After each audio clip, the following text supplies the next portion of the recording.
नमस्कार साथियों। उम्मीद करती हूँ आप सब बढ़िया होंगे और अपनी पढ़ाई को अच्छे तरीके से कर रहे होंगे।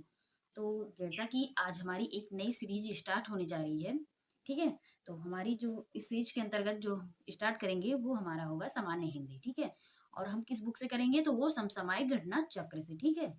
तो इसके साथ-साथ हम क्या करेंगे, सामान्य हिंदी के जितने भी चैप्टर्स हैं उनको अच्छे तरीके से कंप्लीट करेंगे और वो भी थ्योरी के साथ कंप्लीट कर रहे होंगे, ठीक है? और जो भी हमारे विगत वर्षों में क्वेश्चंस आए हुए होंगे एग्जाम्स में, उनको भी साथ-साथ हम कंप्लीट कर रहे होंगे, ठीक है भैया? तो चलिए, पहले हम लोग इसके सिलेबस को देखते हैं। सिलेबस क्या-क्या है हिंदी के, तो उसको देखेंगे बढ़िया तरीके से, ठीक है भैया? फिर उसके बाद ये रहा सिलेबस। उसके बाद हम लोग अपना चैप्टर स्टार्ट करेंगे, ठीक है भैया?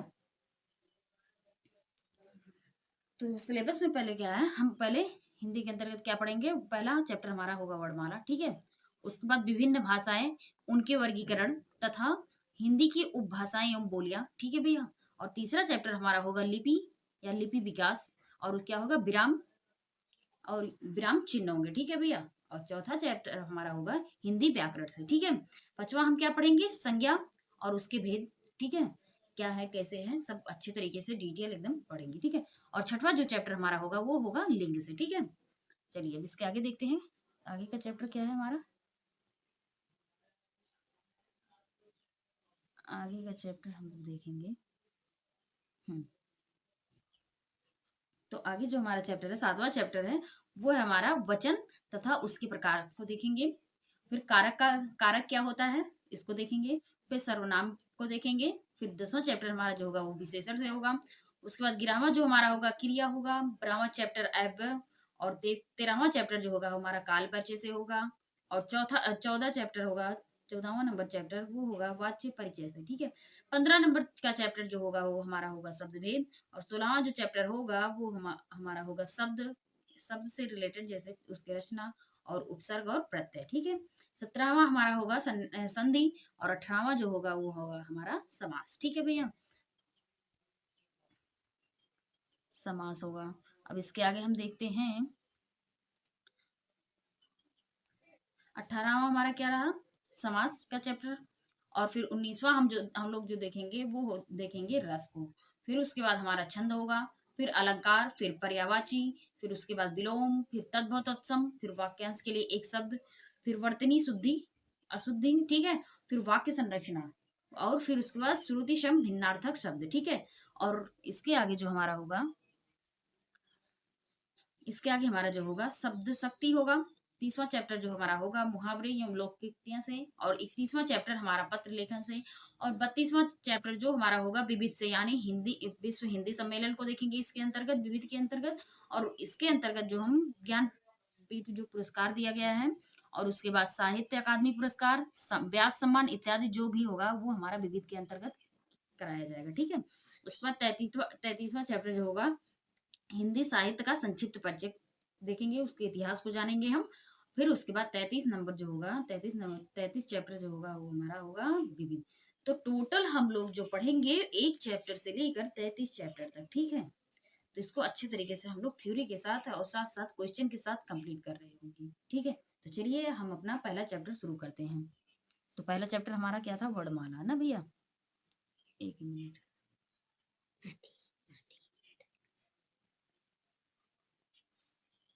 तो पहला चैप्टर हमारा क्या है भैया, वर्णमाला, ठीक है?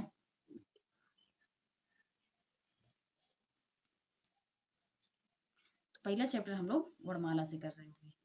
अभी मैंने सिलेबस में बताया कि पहला चैप्टर हमारा वर्णमाला होगा, ठीक है? तो चलिए पहले जानते हैं वर्णमाला क्या है, कहते किसे हैं, ठीक है? वर्णमाला क्या है, कहते किसे हैं, ठीक है भैया? तो वर्णमाला क्या होता है कि वर्णों के व्यवस्थित क्रम को वर्णमाला कहते हैं, मतलब वर्णों के व्यवस्थित क्रम को वर्णमाला कहते हैं, ठीक है भैया? क्या है, वर्णों के व्यवस्थित क्रम को वर्णमाला कहते हैं। वर्णमाला किसे कहते हैं, वर्णों के व्यवस्थित क्रम को वर्णमाला कहते हैं, ठीक है? इसके आगे, केंद्रीय हिंदी निर्देशालय द्वारा एवं अन्य प्रसिद्ध विद्वानों द्वारा वर्णों की संख्या 52 स्वीकृत की गई है। किन किन के द्वारा, केंद्रीय हिंदी निर्देशालय के द्वारा और अन्य जो प्रसिद्ध विद्वान हैं उनके द्वारा जो वर्णों की संख्या है वो कितनी मानी गई है? तो वो मानी गई है भैया 52। कितनी मानी गई है? 52 मानी गई है, ठीक है? इसको ध्यान में रखिएगा। उसके आगे अगर हम, ये तो हमारा केंद्रीय हिंदी निर्देशालय और अन्य विद्वानों के द्वारा जो है 52 माना गया है। लेकिन कामता प्रसाद गुरु के अनुसार हिंदी वर्णमाला कितनी मानी गई है? तो वो 46 वर्ड मानी गई है। कितनी मानी गई है? 46 वर्ड, ठीक है? और कुछ अन्य व्याकरण व्याकरण के द्वारा 58 या 59 वर्ड माने जाते हैं, ठीक है? तो क्वेश्चन कैसे पूछेगा कि कामता प्रसाद गुरु के अनुसार हिंदी वर्णमाला में कितने वर्ड हैं? तो वो हम बता सकते हैं कि 46 है। कितने हैं? 46, ठीक है? ठीक है भैया। चलिए अब देखते हैं कुल 52 वर्णमाला कौन कौन से हैं, उनको देखेंगे हम। तो कुल वर्णमाला कितने हैं? तो वो है, कुल वर्ड कितने हैं? तो ये है 52। तो सभी वर्ड क्या, वर्ड जो जैसे छोटा बड़ा छोटी बड़ी मतलब आ से ज्ञा तक, ठीक है? और इनके पूरे समूह को क्या कहा जाता है? वर्ड माला, ठीक है भैया? इनके पूरे समूह को क्या कहा जाता है? वर्ड माला कहा जाता है। तो इसमें 52 वर्ड के अंतर्गत कौन कौन से हैं? तो 11 जो हमारे हैं स्वर हैं, और 2 जो हमारे हैं अयोग वाह हैं, ठीक है? और ये तो हमारे 11 स्वर हुए, ठीक? 2 अयोग वाह, और जो व्यंजन के अंतर्गत देखेंगे कितने आते हैं, तो इसमें जो हमारा है संयुक्त व्यंजन हमारे कितने हैं? 4 है, ठीक? और मूल व्यंजन कितने होते हैं? वो होते हैं 33। और उच्छित या इन्हें आगत भी कहते हैं या द्विगुण व्यंजन भी कहा जाता है। तो ये हमारे कितने हैं? ये हमारे 2 व्यंजन है, ठीक है? कितने हैं? 2 व्यंजन है, ठीक भैया? चलिए तो पहले देखते हैं 11 स्वर कौन कौन से हमारे हैं। तो 11 जो स्वर हैं तो हमारे अ है, आ है, ई है, ई है, ऊ है, ऊ है, री है, ए है, ऐ है, ऊ है, औ है। मतलब छोटा आ इसे कह सकते हैं, बड़ा आ, छोटी ई, बड़ी ई, छोटा ऊ, बड़ा ऊ, री, ए, ऐ, ओ, औ। ये जो हमारे इतने हैं, ये हमारे क्या हैं? 11 क्या है? स्वर है, ठीक है? और ये 2 हमारे क्या है? अयोग्य, अयोग वाह, ठीक है? तो अंग और आह क्या हमारे हैं? तो ये हमारे अयोग वाह हो जाते हैं। क्या है? अयोग वाह है, ठीक है भैया?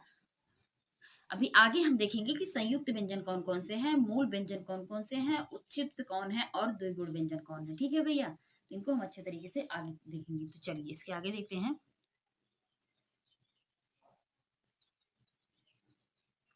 तो पहले हम देखेंगे स्वर तथा उनका वर्गीकरण।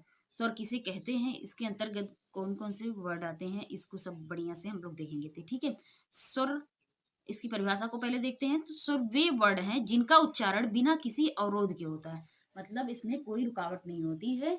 अगर हम किसी वर्ड को बोल रहे हैं तो उसमें कोई रुकावट ना हो, वो हमारा क्या कहलाता है? स्वर कहलाता है, ठीक है? तो वही इसे परिभाषित किया गया है कि स्वर वे वर्ड होते हैं जिनका उच्चारण बिना किसी अवरोध के या बिना किसी रुकावट के होता है, ठीक है? स्वरों को जो बांटा गया है, स्वरों का वर्गीकरण, तो पहले हम देखेंगे जीवा के आधार पर। मतलब जीवा मतलब जीव, ठीक है? जीव भी से जीवा जीव भी होता है, ठीक है? तो इसे हम जीव कह सकते हैं। तो जीवा की ऊंचाई के आधार पर या मुख विवर खुलने के आधार पर, कहीं कहीं ऐसे भी दे देगा कि जीवा की ऊंचाई के आधार पर स्वर के कितने भेद होते हैं, ठीक है? और कहीं ऐसे भी करके देगा देगा कि मुख विवर के खुलने के आधार पर स्वर के कितने भेद होते हैं, ठीक है भैया? तो पहले हम देखते हैं जीवा के खुलने के आधार पर। जीवा के खुलने के आधार पर हम पहले देखेंगे, ठीक है? तो ये जो हमारे होते हैं वो 4 टाइप के होते हैं, ठीक है? 4 प्रकार के होते हैं। तो पहला कौन सा है? संवृत्त स्वर, ठीक है? उसके बाद दूसरा कौन सा है? अर्ध संवृत्त स्वर। उसके बाद तीसरा जो है हमारा विवृत स्वर, और चौथा जो हमारा है अर्ध विवृत। मतलब जीवा की ऊंचाई के आधार पर कितने भेद हैं? तो 4 भेद है। कौन कौन से? पहला हमारा संवृत्त स्वर, दूसरा अर्ध संवृत्त स्वर, तीसरा विवृत स्वर, और चौथा जो हमारा है अर्ध विवृत स्वर। तो पहले हम देखेंगे संवृत्त स्वर के अंतर्गत कौन कौन से आते हैं। तो छोटी ई और बड़ी ई, छोटा ऊ और बड़ा ऊ। तो ये हमारे संवृत्त के आधार पर आते हैं। संवृत्त स्वर के आधार पर छोटी ई बड़ी ई, छोटी ई बड़ी ई। आप जब इसे उच्चारित करेंगे तो आपकी जीवा मतलब इसको कंट्रोल करती है। जैसे कहेंगे छोटी ई, छोटी ई, तो आपकी जो जीवा है वो जाकर टच होती है ऊपर ना। और अर्ध संवृत जो है ये क्या होता है? ए तो आराम से ये निकल जाता है पिछले वाले हिस्से, जीभ के पिछले वाले हिस्से से निकलता है ए, ठीक है? और विवृत स्वर जो है एक ही हमारा होता है, बड़ा आ क्या होता है? विपरीत स्वर कौन से होते हैं? तो सिर्फ बड़ा आ। क्या है? बड़ा आ, बड़ा आ, ठीक है। अर्ध संवृत स्वर कौन से होते हैं? तो ए, ओ और एक इस प्रकार का आ होता है, ये भी हमारा अर्ध संवृत स्वर होता है, ठीक है भैया। तो अब किन्हें कहते किसे हैं? संवृत स्वर, अर्ध संवृत स्वर और विपरीत स्वर, अर्ध विपरीत स्वर, ठीक है। तो इनकी परिभाषा को भी देख लेते हैं जिससे हमें अच्छे से पता रहे, ठीक है। तो संवृत स्वर उन्हें कहते हैं जो जीवा और मुख विवर के ऊपरी भाग के बीच कम से कम दूरी रहने पर ध्वनियों का उच्चारण हो, ठीक है। जैसे कहा गया है जीवा और मुख विवर के ऊपरी भाग के बीच कम से कम दूरी रहने पर ध्वनियों का उच्चारण हो। तो अभी आप उच्चारित करेंगे तो देखेंगे कि जीवा और मुख विवर के ऊपरी भाग के बीच कम से कम दूरी रहती है। जैसे आप छोटी ई उच्चारित करें, छोटी ई, छोटी ई, तो आप लोग उच्चारित करके देखिए छोटी ई, तो देखिए खुद पता चल रहा है कि ऊपरी जो ऊपरी भाग है, जीभ के ऊपरी भाग का, वो जाकर ऊपरी भाग और जीभ दोनों के बीच में कम से कम दूरी रहती है ना। इसके आगे अर्ध संवृत स्वर किन्हें कहते हैं? जब संवृत की अपेक्षा जीवा और मुख विवर की ऊपरी भाग की दूरी अधिक हो। जैसे ए, ओ, ए, ओ, ये दो हमारे जो हैं, ये हमारे इनकी जब इनको हम उच्चारित करते हैं तो हमारे मुख विवर और जीवा के बीच में दूरी क्या होती है? ज्यादा होती है, ठीक है। तो ये हमारे अर्ध संवृत स्वर कहलाते हैं। अब इसके आगे विपरीत स्वर। विपरीत स्वर क्या होता है? जीवा और मुख विवर के ऊपरी भाग के बीच अधिक से अधिक दूरी होती है। क्या होती है? अधिक से अधिक दूरी होती है, ठीक है। अधिक से अधिक दूरी होती है तो हमारे क्या कहलाते हैं? विपरीत स्वर कहलाते हैं। जीवा और मुख विवर के ऊपरी भाग के बीच जो अधिक से अधिक दूरी होती है वो क्या कहलाते हैं? विपरीत स्वर। जैसे बड़ा आ, बड़ा आ उच्चारित कर रहे हैं ना, तो लग रहा है ना कि मतलब ऊपरी भाग और मतलब जीवा के बीच में बहुत दूरी है। इन दोनों की अपेक्षा मतलब संवृत और अर्धवृत की अपेक्षा इसमें ज्यादा दूरियां हैं, ठीक है भैया। अब इसके आगे देखते हैं अर्ध संवृत स्वर। अर्ध संवृत में क्या है? जब विवृत की अपेक्षा मतलब विवृत की अपेक्षा जीवा और मुख विवर की ऊपरी भाग की दूरी थोड़ी कम हो। मतलब विपरीत में क्या होता था कि जीवा और मुख विवर के ऊपरी भाग में बहुत दूरी होती थी, मतलब अधिक से अधिक दूरी होती थी, लेकिन उसकी अपेक्षा विपरीत की अपेक्षा थोड़ा सा कम। कितना? थोड़ा सा कम। ए ओ, ए ओ उच्चारित कर रहे हैं ना, पता चल रहा है ना कि ए ओ, ए ओ, ठीक है भैया। तो इस ऐसे तो पता नहीं चलेगा जब तक आप उच्चारित नहीं करेंगे, तब तक आपको मतलब अच्छे तरीके से इसको परिभाषा को भी नहीं समझ पाएंगे, ठीक है। तो हम जब भी आप पढ़ेंगे तो आप इसे उच्चारित कर करके देख देख के पढ़ेंगे, ठीक है। तब आप लोग को अच्छे तरीके से पता चलेगा। चलिए अब इसके आगे देखते हैं।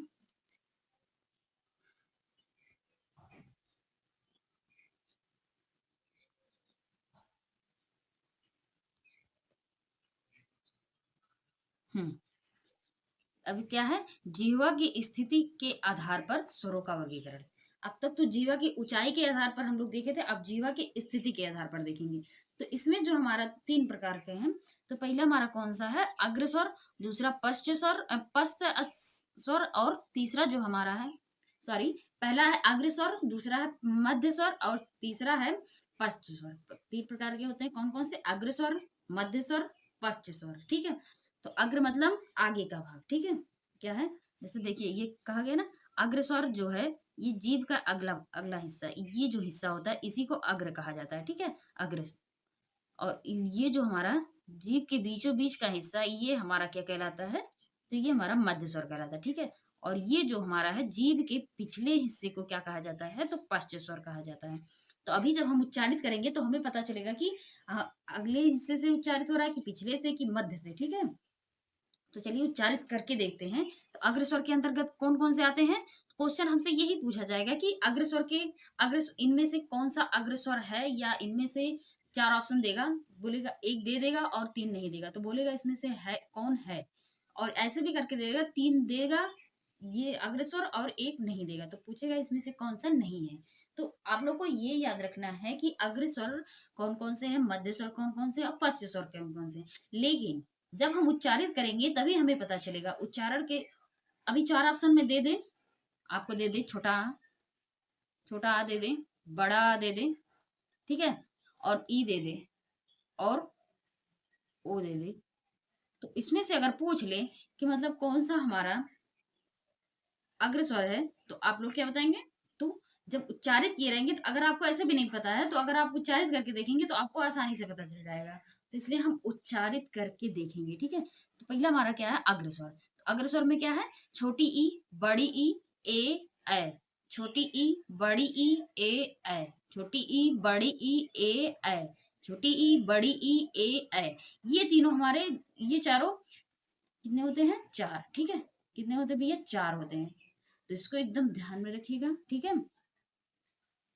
अग्रस्वर कितने होते हैं? चार होते हैं। छोटी ई, बड़ी ई, ए छोटी ई, बड़ी ई, ए ठीक है। तो इसको चार ही जब कर रहे हैं, तो अगला हिस्सा हमारा ऊपर नीचे हो रहा है ना, ठीक है। तो उसे हमें उच्चारित करके हमें पता चल जाता है, ठीक है। अब इसके आगे देखते हैं मध्य स्वर। मध्य स्वर क्या है?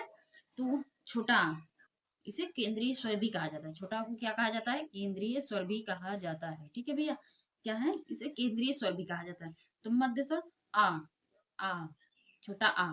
तो हमारा जो पिछला वाला भाग है जीभ का, वो जाकर टच हो रहा है ना ऊपर, तो मतलब पिछले वाले भाग से हम लोग उच्चारित कर रहे हैं ना, तो उसे जब तक उच्चारित नहीं करेंगे भैया, तब तक पता नहीं चलेगा।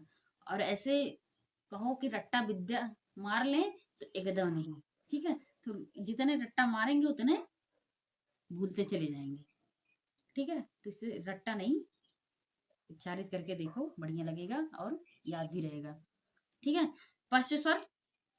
पश्च स्वर के अंतर्गत कौन है? तो बड़ा, छोटा ऊ, बड़ा ऊ, ओ औ। सब बहुत आसान है, आराम से अगर एक दो बार पढ़ लिए आप लोग, दो बार, तो आराम से आ जाएगा। तो पश्च स्वर में कौन कौन से? बड़ा आ, छोटा ऊ, बड़ा ऊ, ओ औ।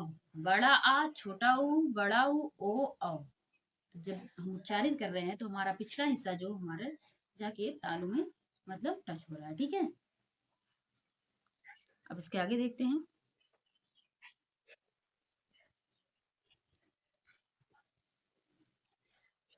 अब हम देखेंगे अग्रस्वर, मध्य स्वर और पश्च स्वर की, पश्च स्वर को क्या कहते हैं, ठीक है। तो अग्रस्वर किन्हें कहते हैं? जो जीवा के अग्रभाग को उठाकर स्वरों का उच्चारण करना।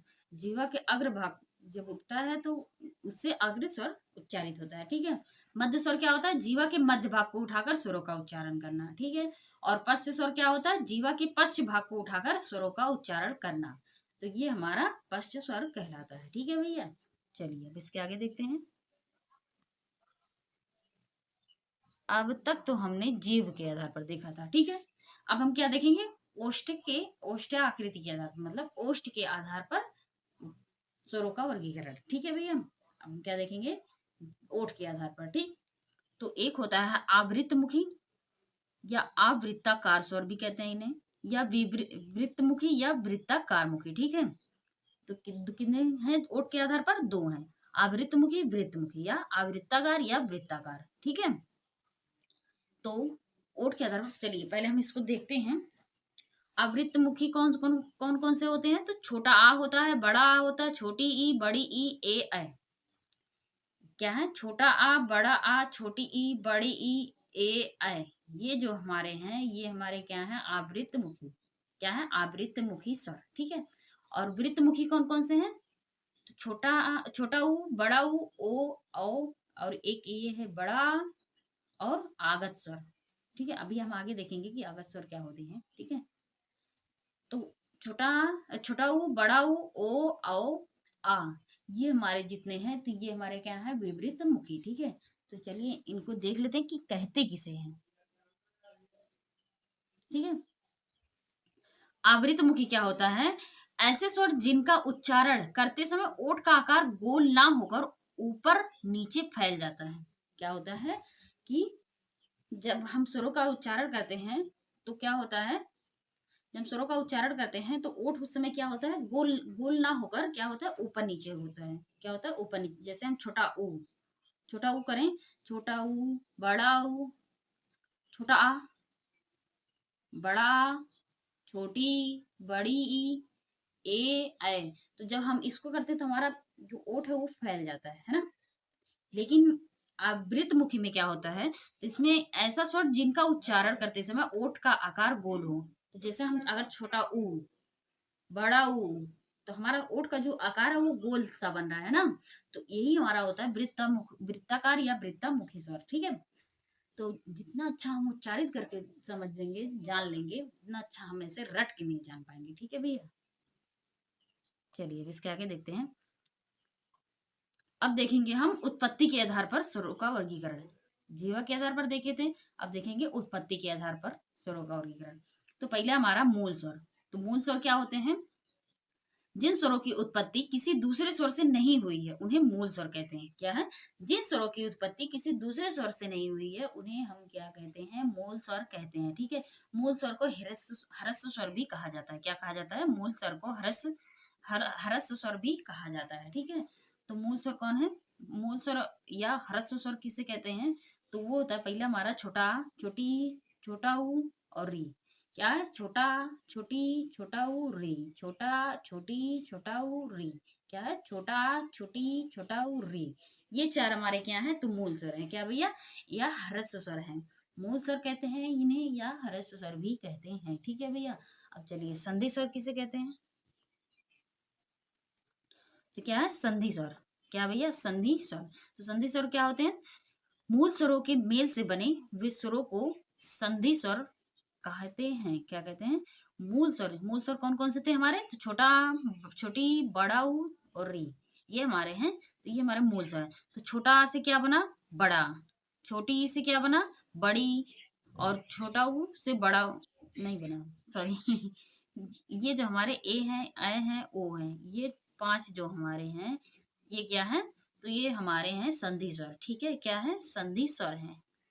संधि स्वर है। औ भी हमारा क्या है? संधि स्वर है। क्या है? औ भी जो हमारा है ये संधि स्वर है। तो कितने हुए? तीन, तीन, छह।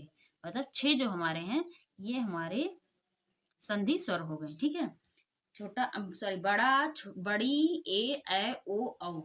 बड़ा, बड़ी, ई, ए, ऐ, ओ, औ। बड़ा आ, बड़ी ई, ए, ऐ, ओ, औ। ये हमारे जो है ये संधि स्वर है। और ह्रस्व स्वर कौन कौन से थे? इन्हें दीर्घ स्वर भी कहते हैं भैया। इन्हें क्या कहते हैं? दीर्घ स्वर भी कहते हैं। ठीक है, दीर्घ स्वर भी कहते हैं इन्हें। ह्रस्व स्वर क्या थे? छोटा, छोटी, छोटा ऊ, रे।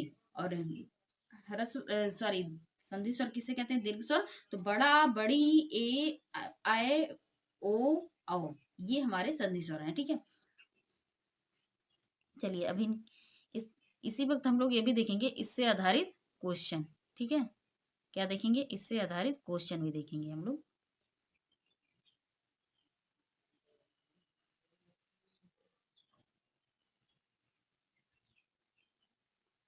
बेहद परीक्षाओं में जो भी पूछे गए हैं हमारे क्वेश्चन, उनको साथ साथ हम लोग देखते हुए चलेंगे।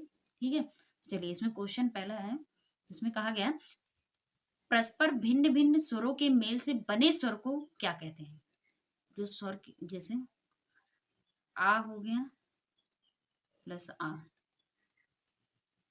तो परिभाषा में यही मतलब क्वेश्चन में यही कहा गया कि परस्पर भिन्न भिन्न स्वरों के मेल से बने स्वर को क्या कहते हैं? तो उन्हें संयुक्त स्वर कहा जाता है। क्या कहा जाता है? उन्हें संयुक्त स्वर कहा जाता है। जैसे छोटा प्लस छोटा बराबर क्या बनेगा? बड़ा। ये हमारा क्या होगा? संयुक्त स्वर हो जाएगा। ठीक है, क्या हो जाएगा? संयुक्त स्वर। ठीक है, वर्डों की समुदाय को क्या कहते हैं? तो वर्णमाला कहते हैं। वर्डों की समुदाय को क्या कहते हैं? तो वर्णमाला को कहते हैं। तो ये कब पूछा गया? यूपीपी 2018 में पूछा गया था कि वर्डों के समुदाय को क्या कहते हैं? तो वर्णमाला कहते हैं। ठीक है, हिंदी वर्णमाला में मूल व्यंजनों की संख्या कितनी है? हमसे क्या पूछा? मूल व्यंजन। कितने पूछा है? मूल व्यंजन। तो मूल व्यंजन अभी मैंने बताया था कि 33 होते हैं। कितने होते हैं मूल व्यंजन? 33 होते हैं। हिंदी वर्णमाला में मूल व्यंजनों की संख्या कितनी होती है? तो 33 होती है। ठीक है, जिन वर्डों की जिन वर्डों की ध्वनि केवल मुख से निकलती है वे क्या कहलाते हैं? जिन वर्डों की ध्वनि केवल मुख से निकलती है वे क्या कहलाते हैं? तो निर अनुनासिक स्वर। क्या कहलाते हैं? निर अनुनासिक स्वर। ठीक है, तो अभी हम लोगों ने यहाँ तक पढ़ा है, इसके आगे पढ़ लेते हैं फिर क्वेश्चन करते हैं ना, क्योंकि आ रहे हैं तालु वालों से क्वेश्चन। इधर है भैया।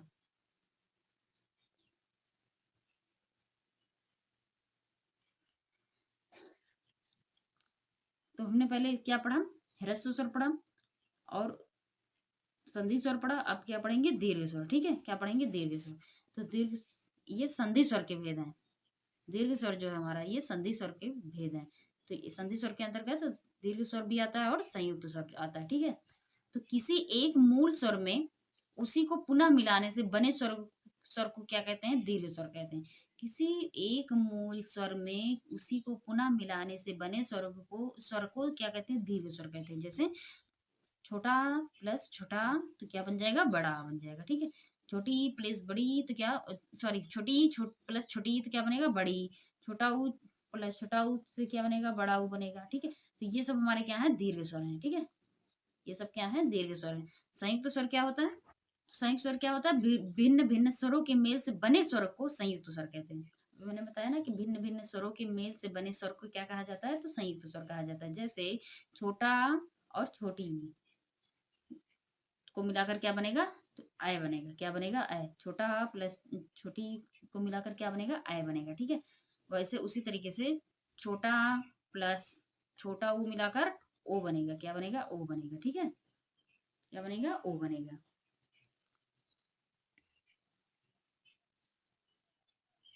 अब देखेंगे हम लोग उच्चारण के काल के आधार पर स्वरों का भेद। क्या देखेंगे? उच्चारण के आधार पर स्वरों का भेद देखेंगे। तो उच्चारण के काल को मात्रा कहा जाता है। क्या कहा जाता है?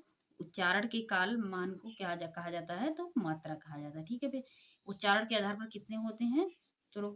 स्वर कितने प्रकार के होते हैं? तो लघु स्वर और गुरु स्वर कितने होते हैं? लघु स्वर होता है एक गुरु स्वर होता है, ठीक है। चलिए देखते हैं लघु स्वर किन्हें कहते हैं, गुरु स्वर किसे कहते हैं। तो लघु स्वर जो हमारा है, जिस स्वर के उच्चारण में एक मात्रा लगती है उसे लघु स्वर कहते हैं। जिस स्वर के उच्चारण में एक मात्रा लगती है उसे क्या कहते हैं? तो उसे हम लघु स्वर कहते हैं। क्या कहते हैं भैया? लघु स्वर कहते हैं, ठीक है। तो लघु स्वर कौन कौन से होते हैं? तो छोटा आ होता है, छोटी ई, छोटा ऊ, री। क्या कौन कौन से होते हैं? छोटा आ, छोटी ई, छोटा ऊ, री। क्या होते हैं लघु स्वर? छोटा आ, छोटी ई, छोटा ऊ, री। छोटा आ, छोटी ई, छोटा ऊ, री। तो ये हमारे जो होते हैं ये लघु स्वर होते हैं, ठीक है। गुरु स्वर क्या होते हैं? जो उच्चारण में दो मात्राएं लगती हूँ। क्या जिन स्वरों के उच्चारण में क्या लगती हूँ? दो मात्राएं लगती हूँ, वो क्या कहलाते हैं? गुरु स्वर कहलाते हैं, ठीक है। जैसे बड़ा, बड़ी, ए ओ औ। बड़ा आ, बड़ी ई, ए ओ औ। ये हमारे क्या कहलाते हैं? तो ये हमारे गुरु स्वर कहलाते हैं। क्या कहलाते हैं भैया? गुरु स्वर कहलाते हैं, ठीक है। चलिए अब इसके आगे देखते हैं। नोट में कुछ कहा गया है कि सभी मूल स्वर लघु होते हैं। सभी मूल स्वर लघु स्वर होते हैं, ठीक है। तथा सभी संधि स्वर गुरु स्वर होते हैं। जो सभी मूल स्वर जो है वो लघु होते हैं और सभी संधि स्वर जो होते हैं वो गुरु स्वर होते हैं ना। अभी हम लोगों ने पढ़ा है कि बड़ा आ, बड़ी ई, ओ, ओ औ। ये हमारे क्या है? तो ये संधि स्वर भी है और गुरु स्वर भी है ना। और मूल स्वर और लघु स्वर क्या है? छोटा आ, छोटी ई, छोटा ऊ और री। छोटा आ, छोटी ई, छोटा ऊ, री। ये चार हमारे क्या है? तो मूल स्वर भी है और लघु स्वर भी है, ठीक है। संस्कृत में प्लुत स्वर नामक एक तीसरा भेद भी है, जिसका हिंदी में केवल पुराने नाटकों में प्रयोग होता था। प्लुत स्वर क्या होते हैं? जो हम ओम लिखते हैं, जैसे ओम, ओम ऐसे ऐसे करके लिखा होता है ना, ओम, है ना। तो ये हमारा क्या होता है? इसी प्लुत स्वर कहते हैं। जो ये बीच में ऐसे ऐसे नहीं लगा रहता है, यही हमारा होता है प्लुत स्वर, ठीक है। अब इसके आगे देखते हैं।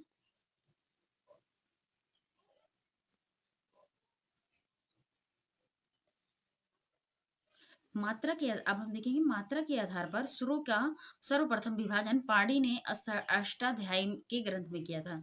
मात्रा के आधार पर सुरों का विभाजन जो है पाणिनि ने अष्टाध्यायी, पाणिनि ने क्या लिखा था? अष्टाध्यायी। क्या लिखा था? अष्टाध्यायी। एक तो आप ये जान लो, ठीक है। इस ग्रंथ में इन्होंने मात्रा के आधार पर स्वरों का विभाजन किया था। तो पहले क्या है? सवर्ण स्वर या इन्हें सजातीय स्वर भी कहते हैं। सवर्ण स्वर या सजातीय स्वर। तो सवर्ण स्वर क्या होते हैं? समान स्थान और प्रयत्न से उत्पन्न होने वाले स्वरों को सवर्ण वर्ण कहते हैं। सवर्ण वर्ण स्वर कहते हैं, ठीक है। समान स्थान और प्रयत्न से उत्पन्न होने वाले स्वरों को सजातीय स्वर कहते हैं या सावर्ण स्वर कहते हैं, ठीक है। तो सजातीय स्वर कौन से हैं? छोटा और बड़ा तथा छोटी ई, बड़ी और छोटा ऊ, बड़ा ऊ, ये हमारे क्या है? सावर्ण। मतलब सा माने साथ साथ, ठीक है। सावर्ण स्वर है, ठीक है। अब इसके आगे देखते हैं। अब देखेंगे हम जाति के आधार पर। क्या है? जाति के आधार पर स्वरों का वर्गीकरण। जाति के आधार पर स्वरों का वर्गीकरण, तो इसमें सावर्ण, असावर्ण स्वर या विजातीय स्वर। ऊपर तो हम लोगों ने सजातीय स्वर देखा, नीचे हमारा क्या है, विजातीय स्वर, मतलब जो साथ साथ नहीं हो। ठीक है, जैसे जिन स्वरों के स्थान पर स्थान और प्रयत्न से एक नहीं होते उन्हें सावर्ण स्वर कहते हैं। जैसे छोटा, छोटी, छोटा ऊ, बड़ा ऊ, और छोटी ई, बड़ा ऊ, ये हमारे क्या है, असावर्ण स्वर या विजातीय स्वर इन्हें कहते हैं। ठीक है भैया, चलिए अब इसके आगे देखते हैं। उच्चारण के स्थान पर क्या है, उच्चारण के स्थान पर हम लोग देखेंगे। उच्चारण के स्थान पर दृष्टि के से स्वरों का वर्गीकरण।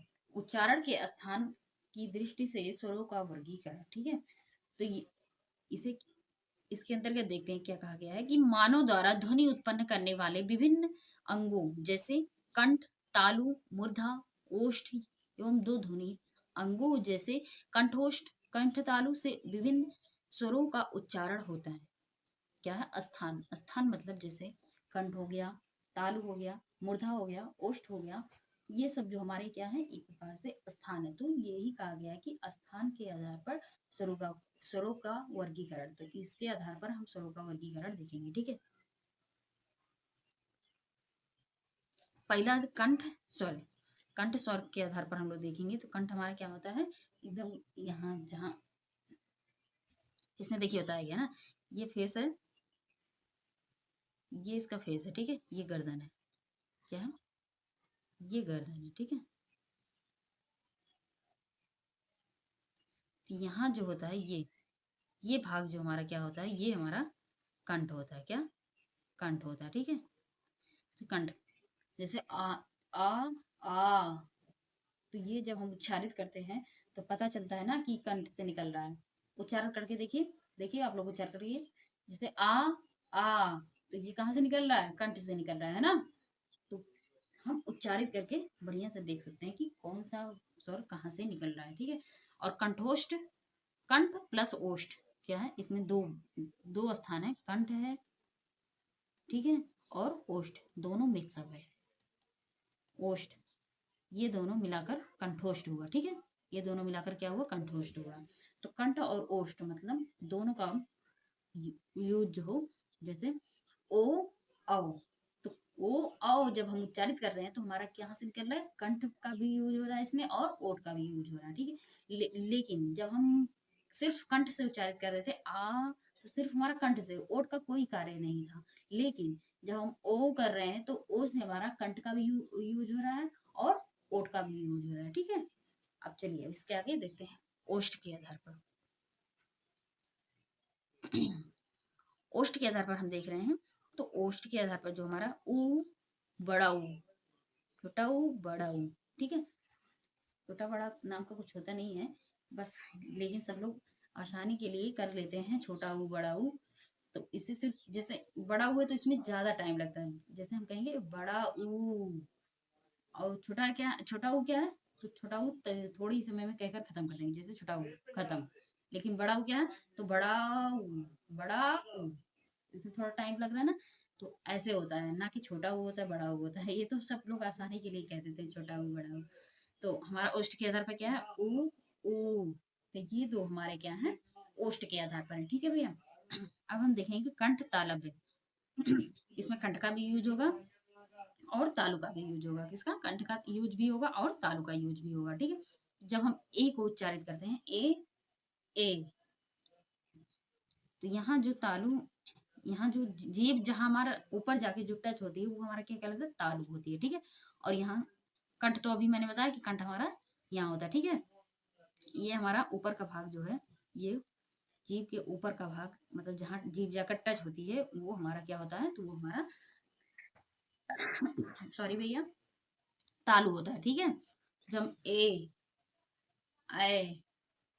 ए ऐ, तो जब हम इसे उच्चारित करें तो हमारा क्या हो रहा है, कंठ का भी यूज हो रहा है और तालु का भी यूज हो रहा है। ठीक है भैया, चलिए इसके आगे देखते हैं।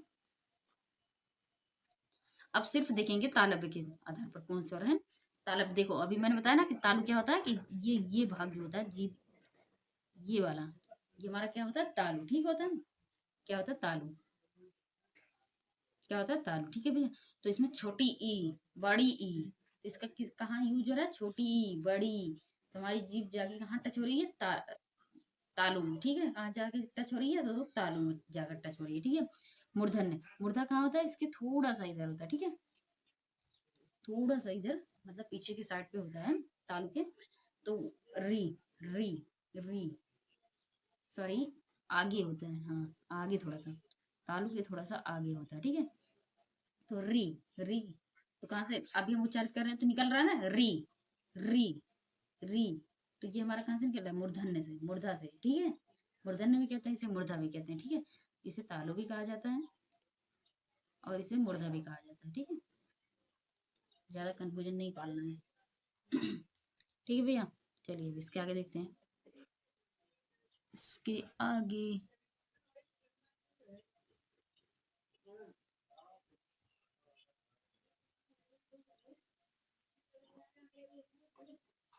अब हम देखेंगे अयोग व।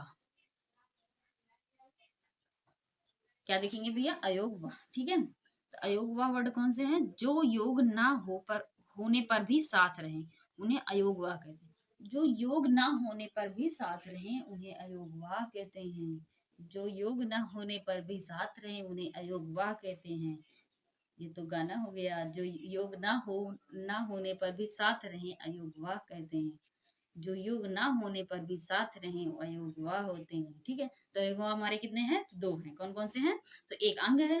ठीक है, एक अंग है और एक आहा है। ठीक है, तो ये दो हमारे क्या है, अयोग व वर्ड है। ठीक है, तो अयोग व क्या होते हैं, हिंदी वर्णमाला में इसे अनुस्वार स्वर भी कहते हैं। इसे अनुस्वार स्वर भी कहते हैं। ठीक है, क्या है, अनुस्वार स्वर। इन्हें क्या कहते हैं, अनुस्वार स्वर भी कहते हैं। और इसे क्या कहते हैं, विसर्ग स्वर भी कहते हैं। ठीक है, ऐसे विसर्ग का चिन्ह होता है ना भैया, तो इन्हें क्या कहते हैं, विसर्ग स्वर भी कहते हैं। ठीक है, तो इन दोनों को मिलाकर क्या कहते हैं, आ और अंग और आहा, ये अयोगवा भी होते हैं। अंग जो हमारा होता है अनुस्वार स्वर होता है, आहा जो हमारा होता है वो विसर्ग स्वर होता है। ठीक है, इस अनुस्वार स्वर का चिन्ह क्या होता है, तो ये हमारा ऐसे होता है। ठीक, और विसर्ग का क्या होता है, तो ऐसे होता है चिन्ह इसका। ठीक है भैया, तो दोनों ध्यान में रखिएगा, भूलिएगा नहीं। अब देखते हैं अनुस्वार स्वर और विसर्ग स्वर। अनुस्वार स्वर, अनुस्वार और विसर्ग ना तो स्वर है और ना ही व्यंजन है, ये ध्यान में रखिएगा।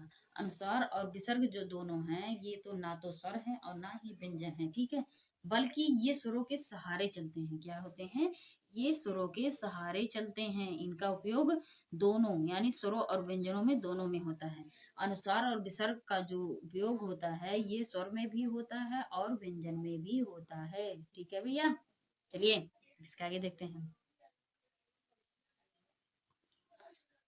अब देखेंगे स्वरों के अन्य महत्वपूर्ण वर्गीकरण। ठीक है, तो पहले हम देखेंगे इसमें अनुनासिक स्वर या सानुनासिक स्वर चिन्ह। ठीक है, अनुनासिक स्वर या सानुनासिक स्वर। ठीक है, तो पहले हम इस कहते किसे उसको देख लेते हैं। तो जिन स्वरों के उच्चारण में श्वास, मुख, नाक दोनों से बाहर निकले, उन्हें अनुनासिक स्वर कहते हैं। जिन स्वरों का उच्चारण श्वास, मुख, नाक दोनों से बाहर निकले, श्वास जो है मुख और नाक दोनों से बाहर निकले, उन्हें क्या कहते हैं, अनुनासिक स्वर कहते हैं। जिन स्वरों का उच्चारण में श्वास जो है मतलब सांस, श्वास मतलब सांस, मुख और नाक दोनों से बाहर निकले, उन्हें क्या कहते हैं, अनुनासिक स्वर कहते हैं। क्या कहते हैं भैया, अनुनासिक स्वर कहते हैं। ठीक है, अनुनासिक रूप को चंद्र बिंदु द्वारा प्रदर्शित किया जाता है। ठीक है, कैसे प्रदर्शित किया जाता है अनुनासिक स्वर को, ऐसे जैसे चांद रहता है उसमें एक बूंदी लगा दें, उसमें एक बिंदु लगा दें। ठीक है, हो गया। तो ये क्या हुआ, अनुनासिक स्वर हो गया। ठीक है, तो कौन कौन से हैं देख लेते हैं। जैसे जितने स्वर हैं उन पे ये लगा दो। ठीक है, सब पे लगा है ना, आ, ई उ ए ओ औ, इस पे देखो ये लगा है, दिख रहा है ना, ये लगा है ना। तो ये हमारे क्या है, अनुनासिक स्वर या सानुनासिक स्वर। ठीक है, अब निर अनुनासिक स्वर देखेंगे। निर अनुनासिक स्वर क्या है, तो आ है, ई है, ई है, ई है, ऊ, ए ओ औ, ये हमारे क्या है, निर अनुनासिक।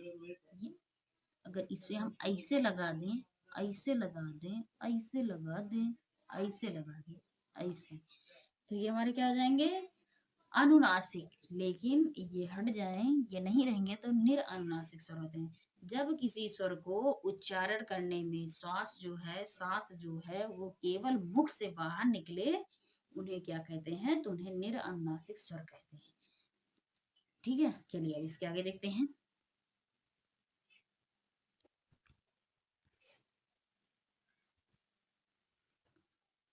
अब इसके आगे देखेंगे घोष स्वर या सघोष स्वर।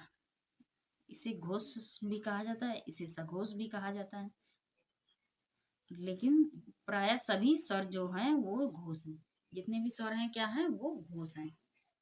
स्वर जितने भी हैं वो घोष हैं। स्वर जितने हैं वो घोष हैं, ठीक है, या सघोष भी कह सकते हैं। तो इसकी परिभाषा को देखते हैं। जिन वर्णों के उच्चारण में नाद यानी स्वर कंपन का उपयोग होता है उन्हें घोष स्वर कहते हैं। जिन वर्णों में उच्चारण में स्वर कंपन का उपयोग होता है तो उन्हें घोष स्वर कहते हैं, ठीक है। अब देखते हैं अल्प प्राण। अल्प प्राण, ठीक है, प्राय सभी स्वर क्या होते हैं, अल्प प्राण होते हैं। जितने स्वर होते हैं सब अल्प प्राण होते हैं। जितने स्वर होते हैं सब घोष होते हैं। जितने स्वर होते हैं सब घोष होते हैं। जितने स्वर होते हैं वो सब अल्प प्राण होते हैं। अल्प प्राण घोष, जितने स्वर होते हैं सब अल्प प्राण होते हैं, घोष होते हैं, ठीक है भैया। तो अल्प प्राण किसे कहते हैं, ऐसे वर्ण जिनके उच्चारण में मुख से कम वायु निकले। ऐसे उच्चारण में मुख से कम वायु निकले उन्हें क्या कहते हैं, अल्प प्राण।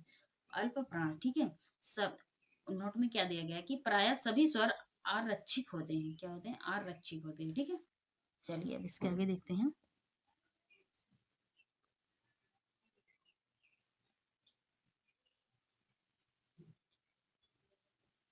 क्वेश्चन हमें लग रहा है आज हो नहीं पाएगा, अभी चैप्टर तो काफी बड़ा है।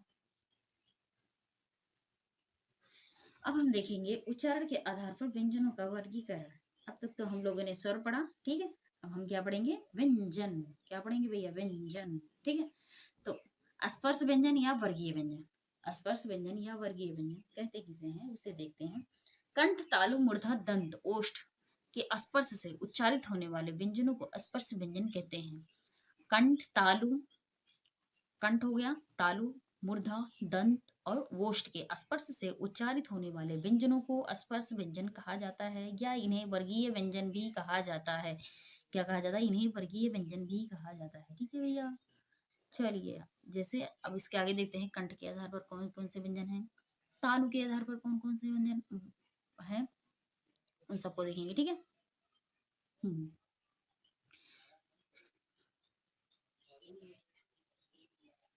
ये क्या है, कंठ। कंठ, कंठ व्यंजन कितने हैं, तो 5 हैं। कौन कौन से हैं, कंठ व्यंजन कितने हैं, तो वो है 5 हैं। का है, ख है, ग है, घ है, अंगा। ये 5 हमारे क्या है, कवर्ग। इन्हें कवर्ग भी कहा जाता है। क्या है, ये का वर्ग है। का वर्ग के अंतर्गत 5 वर्ड आते हैं। कौन कौन से, का, खा, गा, घ, अंगा। क, ख, ग, घ, अंगा। क, ख, ग, घ, अंगा, ठीक है। तो ये 5 हमारे जो हैं ये कंठ से उच्चारित होते हैं। ये पांचों हमारे किससे उच्चारित होते हैं, तो ये कंठ से उच्चारित होते हैं, ठीक है। कंठ यहाँ होता है हमारा, कहाँ होता है, यहाँ होता है, ठीक है। अब देखेंगे तालु व्यंजन या तालव्य व्यंजन। तालव्य व्यंजन भी हमारे 5 होते हैं। कौन कौन से, चावर्ग। चावर्ग, ठीक। तो चावर्ग के अंतर्गत कौन कौन से, च, छ, ज, झ, य, च, छ, ज, झ, य, च, छ, ज, झ, य, ठीक है। तो ये हमारे तालु से उच्चारित होते हैं, ठीक। मूर्धा या मूर्धन्य व्यंजन ये भी हमारे 5 होते हैं। तो मूर्धा कौन से होते हैं, टवर्ग, यानी टे, ठे, डे, ढे, अड़। टे, ठे, डे, ढे, अड़। और इसके साथ साथ डंग और ढंग, ढ भी, ये भी हमारे 2 हैं।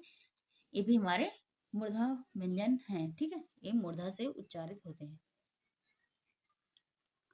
अब इसके आगे देखते हैं दंतव्य, दंत व्यंजन। ये भी हमारे 5 ही होते हैं। जैसे तवर्ग, त, थ, द, ध, न। दांत से उच्चारित हो रहे हैं ना, उच्चारित करिए करिए करिए, देखिए देखिए, उच्चारित करिए, उच्चारित करके देखिए कैसे, ता, थ, द, ध, न। क्या, ता, थ, द, ध, न, है ना, हो रहा है ना दंत से उच्चारित। चलिए इसके आगे देखते हैं ओष्ठ से। ओष्ठ से भी हमारे 5 हैं।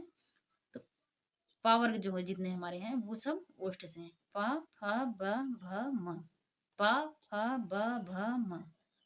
तो जब हम उच्चारित कर रहे हैं तो हमारे ओठ का उपयोग हो रहा है ना।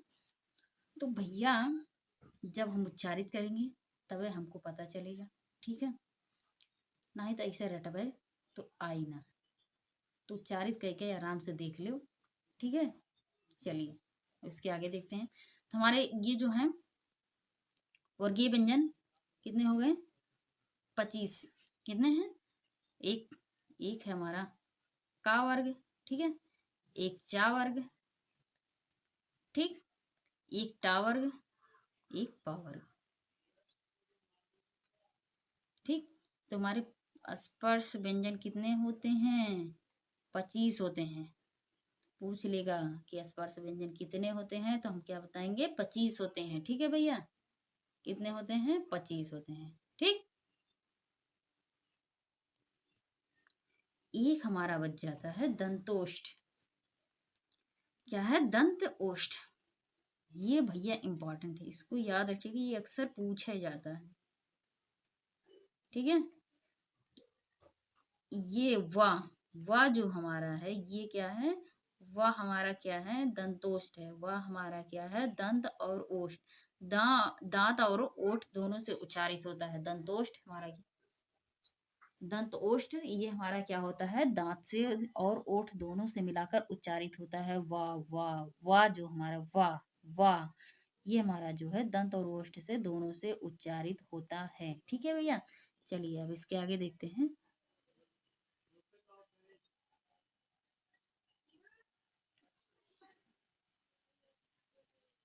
अब देखेंगे, अब तक तो हम लोगों ने उच्चारण के आधार पर व्यंजनों को देखा। अब प्रयत्न के आधार पर व्यंजनों को देखेंगे, ठीक है। इसके प्रयत्न के आधार पर व्यंजनों को देखेंगे, ठीक है। तो चलिए पहले देखते हैं। वर्णों के उच्चारण को रीति को प्रयत्न कहते हैं। वर्णों के उच्चारण की रीति को प्रयत्न कहते हैं। क्या है? वर्णों के उच्चारित की रीति को प्रयत्न कहते हैं, ठीक है। वस्तुतः ध्वनियों के उच्चारण में अंदर से होने वाली वायु जो विभिन्न प्रकार के प्रयासों से परिवर्तित होकर बाहर आती है उन्हें प्रयत्न कहते हैं, ठीक है। अब अभ्यांतर प्रयत्न क्या होता है? इसके अंतर्गत अभ्यांतर प्रयत्न क्या होता है? ध्वनि उत्पन्न होने से पहले वागेंद्रियों की क्रिया होती है। क्या होती है? ध्वनियों के उत्पन्न होने से पहले वागेंद्रियों की क्रिया होती है, उन्हें अभ्यांतर प्रयत्न कहते हैं, ठीक है। अभ्यांतर प्रयत्न कहते हैं। अब प्रयत्न के भेद को देते हैं। तो पहला हमारा बाह प्रयत्न, यानी ध्वनि के अंत की क्रिया को क्या कहते हैं? बाह्य प्रयत्न। क्या है? बाह्य प्रयत्न। अब हम देखेंगे अभ्यांतर प्रयत्न के भेद, ठीक है। अभ्यांतर प्रयत्न के भेद जो हैं वो पहला तो हमारा है विव्रत विवित विवत सॉरी विवत सॉरी विवत व्यंजन सॉरी विवत व्यंजन, ठीक है।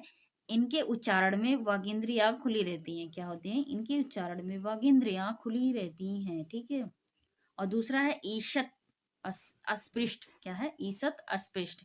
इनका उच्चारण वागेंद्रियों के कुछ बंद रहने से होता है। इष्टतः अस्पृष्ट को ऊष्म व्यंजन भी कहते हैं। इसे क्या कहते हैं? ऊष्म व्यंजन। जैसे श श शशह, ठीक है। ये चारों जो हमारे हैं ये क्या है? इन्हें ऊष्म व्यंजन भी कहते हैं, ठीक है। चलिए अब इसके आगे देखते हैं। सपृष्ठ। सपृष्ठ क्या होते हैं? इनके उच्चारण में वागेंद्रियों का द्वार बंद रहता है। क्या? इनके उच्चारण में वागेंद्रियों का द्वार बंद रहता है, ठीक है। और इस विवृत विवृत क्या होते हैं? तो इनके उच्चारण में वागेंद्रियां कुछ खुली रहती हैं। अंतस्थ व्यंजन की इस ईसत वृत्त व्यंजन कहते हैं। अंतस्थ व्यंजन जो होते हैं उन्हें ईसत व्यंजन भी कहते हैं, ठीक है। चलिए अब इसके आगे देखते हैं।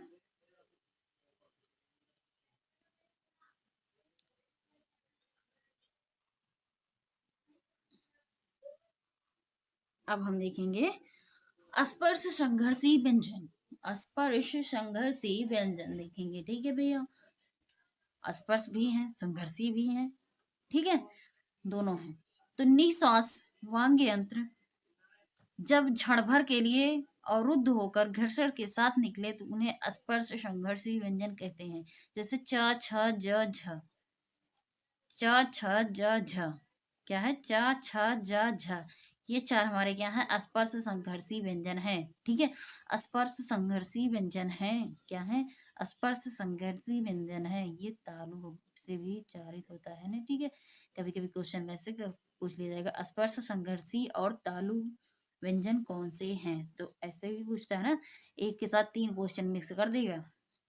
ठीक है, तो ऐसे से याद रखिएगा। ठीक है, तो दूसरा हमारा क्या है संघर्षी व्यंजन, क्या है संघर्षी व्यंजन, क्या है भैया संघर्षी व्यंजन। ठीक, क्या है संघर्षी व्यंजन। संघर्षी व्यंजन कौन से होते हैं, उच्चारण अवयव के परस्पर समीप होने से श्वास का घर्षित होकर निकलना। ठीक है, तो उन्हें संघर्षी व्यंजन भी कहते हैं। ठीक है, चलिए देखते हैं, आगत माने आने वाले। ठीक है, हिंदी वर्णमाला में जो होते हैं संघर्षी व्यंजन, अभी मैंने बताया ना ऊपर, श श ह, ऐसे याद कर लो श श ह, बड़ा श, खष्टी सा, छोटा सा ह, ये जो है ये हमारे चार क्या है संघर्षी व्यंजन है, क्या है संघर्षी व्यंजन है। ठीक है, क्या है संघर्षी व्यंजन।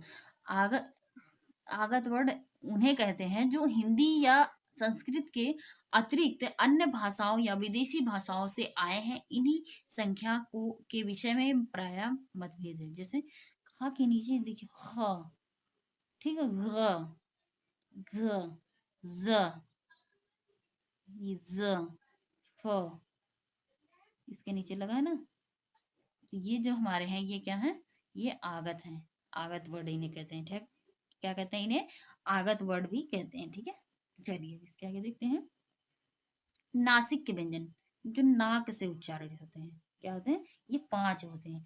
तो पांच कहाँ से निकाले गए हैं, जो हमारे स्पर्शी व्यंजन थे 25 स्पर्शी व्यंजन, स्पर्श, एक मिनट दूसरा पेन लेती हूँ तब,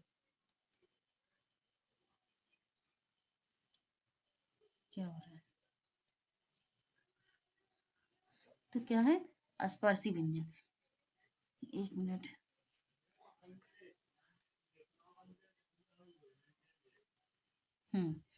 क्या है नासिक जो स्पर्शी व्यंजन थे हमारे, स्पर्शी व्यंजन कितने थे, तो 25 थे ना। तो जो उनका लास्ट वाला वर्ड था वो हमारा क्या था, नासिक के व्यंजन, वो नाक से उच्चारित होते थे। ठीक है, नाक से उच्चारित होने वाले क्या होते हैं, नाक से निकलने वाली ध्वनियां क्या कहलाती हैं, तो नासिक के व्यंजन कहलाती हैं। जैसे अंगा, इया, अड़ा, ना, मा। ठीक है, अंगा, इया, अड़ा, ना, मा, उच्चारण करिए देखिए, अंगा, इया, अड़ा, ना, मा, अंगा, इया, अड़ा, न, म, तो ये कहाँ से निकल रही है ध्वनियां, नाक से निकल रही है ना, तो ये हमारे क्या हो जाएंगे नासिक के व्यंजन। ठीक है ना भैया, क्या हो जाएंगे हमारे नासिक के व्यंजन हो जाएंगे। ठीक है,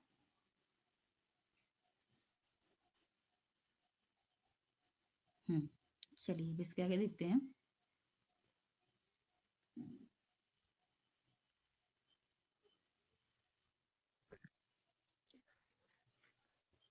हम्म, इसको छोटा बड़ा करने में बड़ी समस्या होती है भैया।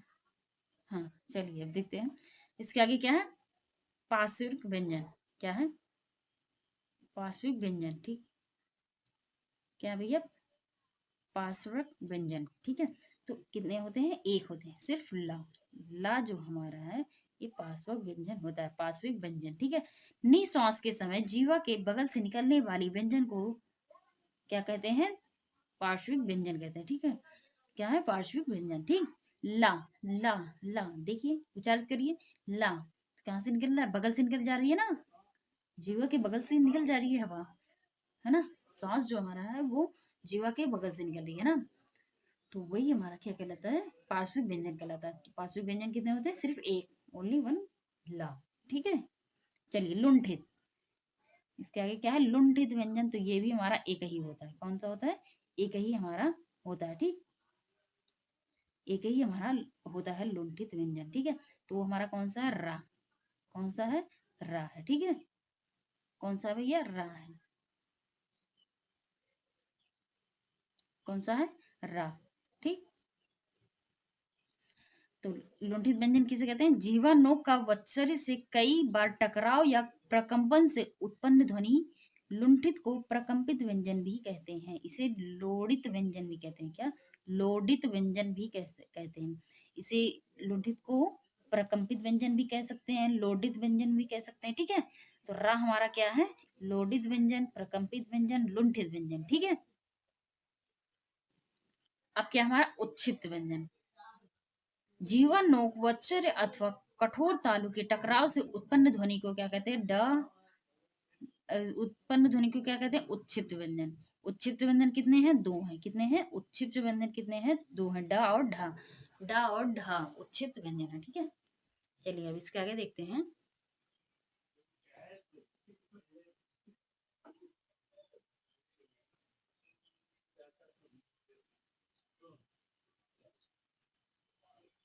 अब देखेंगे उत्क्षिप्त व्यंजन के भेद।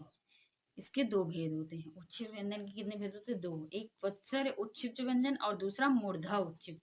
तो उत्क्षिप्त व्यंजन हमारे कितने थे? दो थे ना, एक ये था और एक ए था। तो ये हमारे दो उत्क्षिप्त व्यंजन थे।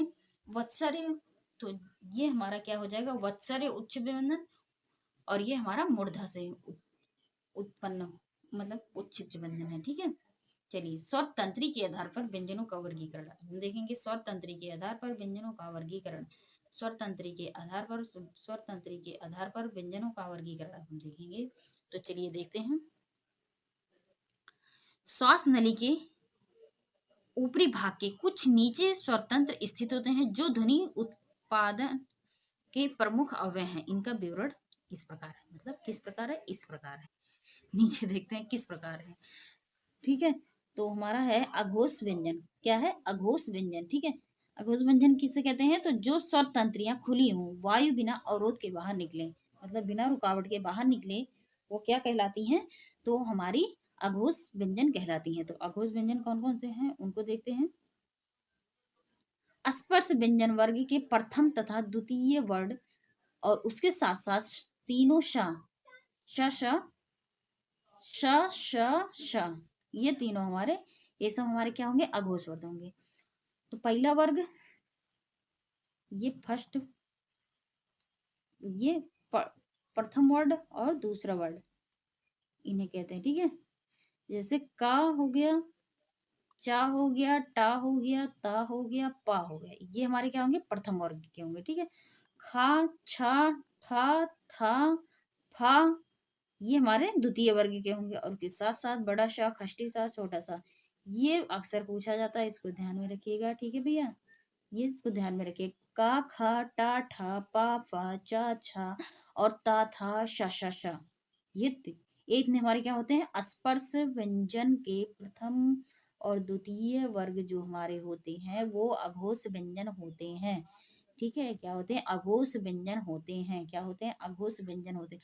अघोष व्यंजन कौन कौन से होते हैं? का, खा, चा, छा, टा, ठा, ता, था, पा, फा और बड़ा सा, खष्टी सा, छोटा सा, ये इतने हमारे क्या होते हैं? अघोष व्यंजन होते हैं। ठीक है,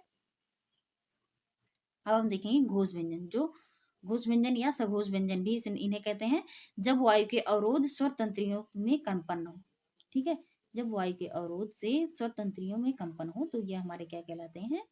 ये घोष या सघोष वर्ण कहलाते हैं। ठीक है, तो जो स्पर्श व्यंजन के वर्ग के तीसरे और चौथे और पांचवे, पहले में हमने क्या देखा था? अघोष में हमने पहला और दूसरा था, और सघोष में क्या है? तो इसमें जो है तीसरा, चौथा, पांचवा जो बच गया वही है स्पर्श व्यंजन के, है ना। और उसके साथ साथ क्या है? या, रा, ला, वा और हा।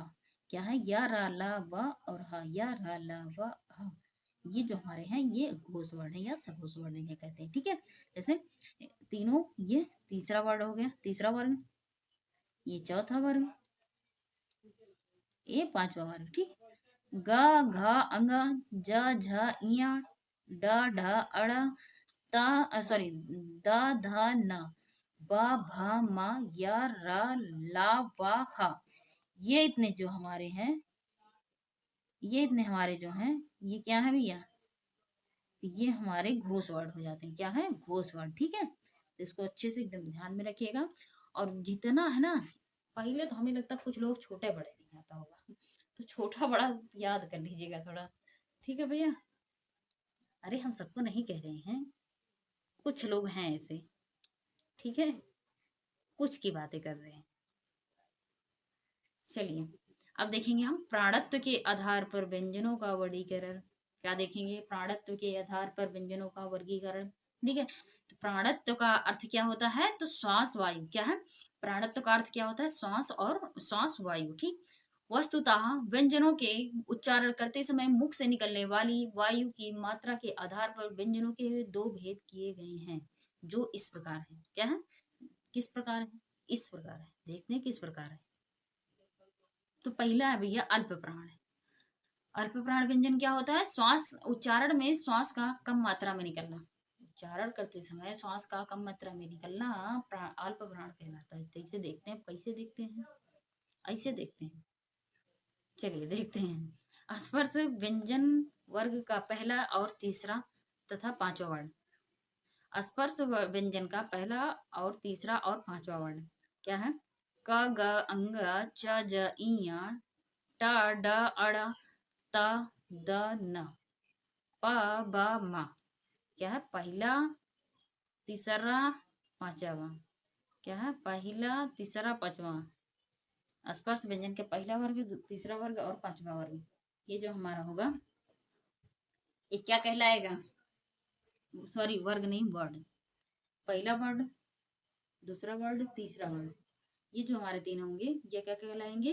तो ये हमारे जो है वो अल्प प्राण कहलाएंगे। ठीक है। अब इसके अंतर्गत इसके आगे देखेंगे तो अंतस्थ व्यंजन। क्या है? अंतस्थ व्यंजन। तो अंतस्थ व्यंजन हमारे कितने होते हैं? तो वो चार होते हैं। कितने होते हैं भैया? चार होते हैं। कितने होते हैं? चार होते हैं। तो चार कौन कौन से होते हैं? या होता है, रा होता है, ला, वा। कौन कौन से? या, रा, ला, वा। फिर से बोलेंगे, कौन सा? या, रा, ला, वा। ठीक है। तो ये हमारे चार क्या होते हैं? अंतस्थ व्यंजन होते हैं। ठीक है भैया। चलिए अब इसके आगे देखते हैं। इसके आगे जो हमारा होगा, 1 मिनट।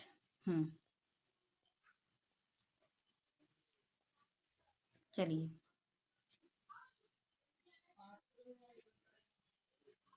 इसके आगे जो हमारा है महाप्राण व्यंजन। क्या है? महाप्राण व्यंजन। तो इसके आगे हम देखेंगे। तो महाप्राण व्यंजन कहते किसे हैं? उच्चारण में श्वास का अधिक मात्रा में निकलना, तो क्या कहलाता है? ये हमारा महाप्राण व्यंजन कहलाता है। क्या कहलाता है? महाप्राण व्यंजन कहलाता है। ठीक है।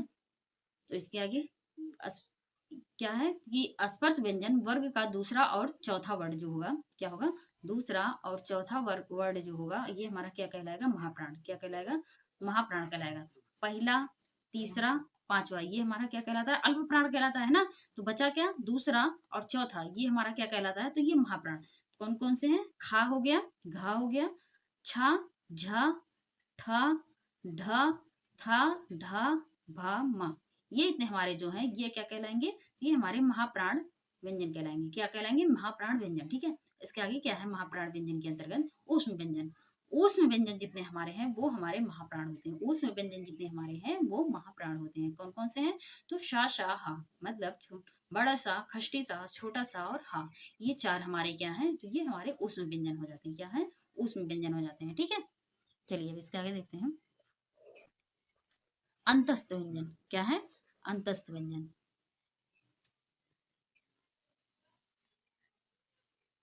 क्या है भैया? अंतस्थ व्यंजन देखेंगे। ठीक है।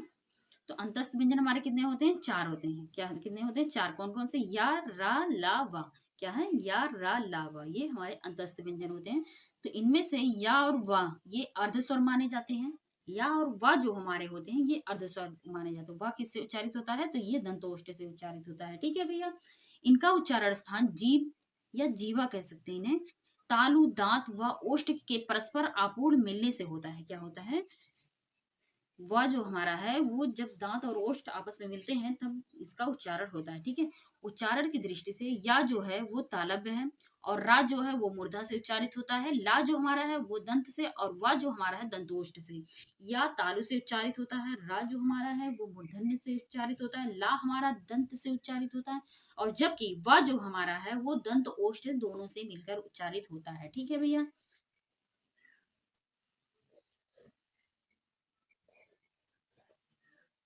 ऊष्म व्यंजन। ऊष्म व्यंजन हमारे कितने हैं? 4 हैं। कौन कौन से? तो बड़ा सा, खष्टी सा, छोटा सा, हा। ठीक है। उच्चारण की दृष्टि से इसको देख लेते हैं। तो सा जो हमारा वो तालु से उच्चारित होता है, खष्टी सा मूर्धा से, और सा जो हमारा है दंत से, हा जो हमारा है कंठ से। आप ऐसे जान ही जाएंगे, अगर एग्जाम्स में आ भी गए तो आप उच्चारित करके आसानी से जान सकते हैं कि कौन किसका कौन सा उच्चारण स्थान है। और ये मैंने बता ही दिया है कि तालु क्या है, कंठ क्या है, ओठ से क्या है, दंत क्या है। ठीक है। तो कहाँ कहाँ कैसे हैं वो सब मैंने आप लोग को बता दिया है। तो इसमें आप लोग को समस्या नहीं होनी चाहिए। ठीक है। तो आप लोग उच्चारित करके आसानी से आप लोग जान सकते हैं। तो उसमें क्या होते हैं, जिसमें रगड़ घर्षण से उत्पन्न उसमें गर्म वायु से उच्चारित हो व्यंजन, वो क्या कहलाते हैं? तो वो हमारे उष्म व्यंजन कहलाते हैं। ठीक है। क्या कहलाते हैं भैया? उष्म व्यंजन कहलाते हैं। ठीक। एक मिनट, थोड़ा इधर कर लें फिर। हम्म। चलिए, अब इसके आगे देखते हैं रावण। रावण हमारा क्या है? तो रावण को हम अल्प प्राण भी कह सकते हैं, घोष सकोच भी कह सकते हैं, और इसे लुंठित या कंपित व्यंजन कह सकते हैं। ये अंतस्थ व्यंजन भी होता है, ये अर्ध स्वर भी होता है, वत्सर से उच्चारित होता है। ठीक है। और ये हमारा लोडित व्यंजन भी होता है, और ये आसक्त व्यंजन। देख रहे हैं आप लोग कि कितना कितना इसके नाम है। तो इसको बेहतरीन बेहतरीन तरीके से इसको याद रखिएगा। ठीक है। कुछ भी इसमें से पूछ सकता है आप लोग से। तो क्या है? अल्प प्राण है ये। रा जो हमारा है अल्प प्राण है, घोष या सघोष इसे कहते हैं, लुंठित ध्वनि भी कैसे कहते हैं, अंतस्थ व्यंजन भी कहते हैं, अर्धस्वर व्यंजन भी कहते हैं, वत्सर ध्वनि भी कहते हैं, लोडित ध्वनि भी कहते हैं, और आसक्त ध्वनि, आसक्त व्यंजन भी कहते हैं। ठीक है। चलिए, रा से प्रचलित रूप, उदाहरण के लिए प्रकार, धर्म, राष्ट्र। ऐसे जो राष्ट्र, ये रा से उत्पन्न ध्वनि है ना? ये जो हमारा है ये रा से उत्पन्न है। और धर्म में जो ये रा लगता है, ये भी हमारा रा से उत्पन्न है। रा से ऐसे जो होता है, जैसे पा में रा लगा दिए ना, प्रा, प्रकार, तो ये भी हमारा क्या है? ये भी रा से उत्पन्न है। ठीक है। रा के द्वारा ही प्रचलित है। श्रा, क्या है? श्रा। श्रा जो हमारा है ये बड़ा श और रा से मिलकर बना है। किससे? बड़ा श और रा से मिलकर क्या बना है? श्रा। अब जैसे हम श्रा उच्चारित कर रहे हैं तो पता चल रहा है ना, श्रा किससे किससे मिलकर बना है, आराम से पता चल जाता है। तो क्या होता है कि हिंदी शब्दकोश में इसका क्रम बड़े शाह के पश्चात आता है। ये क्वेश्चन बेस्ट है, मस्त है। कभी कभी पूछ लेगा तो आधे लोग की तो उड़ जाएगी। पता ही नहीं रहेगा कि हिंदी शब्दकोश में बड़े शाह के पश्चात क्या आता है। तो श्रा आता है। क्या आता है? श्रा आता है। ठीक है।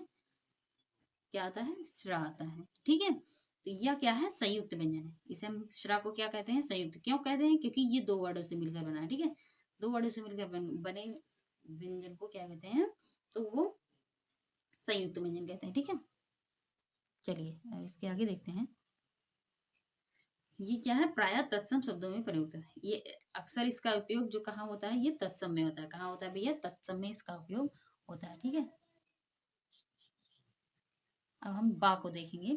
तो बा हमारा देखिए क्या है। बा जो हमारा है ये हमारा ओष्ठ वर्ग है। ठीक है। ओष्ठ बा, ओष्ठ से उच्चारित होता है। ठीक। ये अल्प प्राण भी है। क्या है? अल्प प्राण भी है। और ये हमारा स्पर्शी व्यंजन भी है। और ये हमारा घोष व्यंजन भी है। क्या है? घोष वर्ड भी है। ठीक है। चलिए, अब इसके आगे देखते हैं।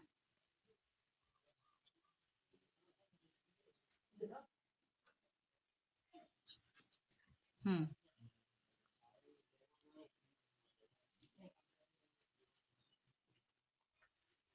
था जो हमारा है, अब उसको हम था को देखेंगे। था हमारा स्पर्श वर्ड भी है, दंत वर्ड था जो हमारा दंत से उच्चारित होता है, ये अघोष वर्ड भी है, और इसे महाप्राण वर्ग भी कहते हैं। ठीक है।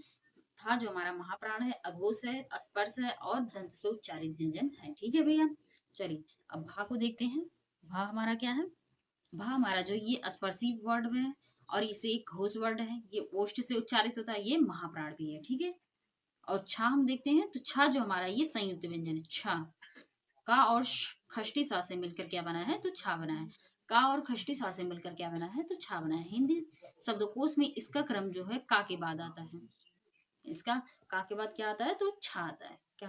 का के बाद क्या आता है? तो छा आता है। क्या आता है? का के बाद छा आता है। ठीक है। चलिए, अब इसके आगे देखते हैं। हा वर्ण, हा वर्ण जो हमारा है निरनुनासिक है, सघोष है, महाप्राण है, कंठ है, उष्ण है। हा हमारा क्या है, उष्ण व्यंजन भी है, कंठ से उच्चारित होता है, ये महाप्राण वर्ण भी है, और ये सघोष वर्ण भी है, ये निरनुनासिक वर्ण भी है। ठीक है, क्या है, निरनुनासिक। ठीक, अब चलिए इसके आगे देखते हैं। अकारांत, अकारांत क्या है, जिस शब्द के अंत में आए वो क्या कहलाते हैं, अकारांत कहलाते हैं। जिस शब्द के अंत में छोटा आ जाए वो अकारांत कहलाते हैं। आकारांत क्या कहलाते हैं, तो ये जिस शब्द के अंत में बड़ा आए। ऐसे जान जाओ भैया, देखो इसमें छोटा आ लगा है, इसमें बड़ा आ लगा है ना। तो जिस शब्द के अंत में छोटा आए वो अकारांत कहलाता है, जिस शब्द के अंत में बड़ा आए वो आकारांत कहलाता है। ठीक है, इकारांत, जिस शब्द के अंत में छोटी ई आए वो इकारांत कहलाते हैं, और जिस शब्द के अंत में बड़ी ई आए वो इकारांत कहलाते हैं। क्या, इकारांत कहलाते हैं। ठीक है, उकारांत क्या कहलाते हैं, तो ये जिस शब्द के अंत में छोटा हुआ है उसे उकारांत कहलाते हैं। और उकारांत क्या कहलाते हैं, तो जिस शब्द के अंत में बड़ा हुआ है वो उकारांत कहलाते हैं, उकारांत कहलाते हैं। ठीक है, चलिए